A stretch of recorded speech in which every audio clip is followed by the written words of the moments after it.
This video is brought to you by TS4U IT Engineering Bootcamp. What can be done if the requirements are changing continuously? It happens really, communication, basically. So the number one, if I have worked in the multiple the project, we were very agilist mindset. We are fine with that, but our requirement was not clean and precise. Beside the requirement issue, we did not have a priority actually. And it was all acceptable in the team because our goal was just to identify how many issues we are facing, and also the brainstorming how to solve them. So because it was our expectation from the senior team.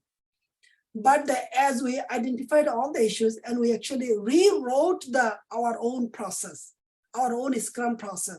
Our Scrum process is write down the precise user story or the precise issues, and put the right person who need to reach out, and write down the procedure if this person prefer, like the email communication or the chat communication or the calendar request, and do all of this from your level best, and then actually move on with this. What was the question, by the way?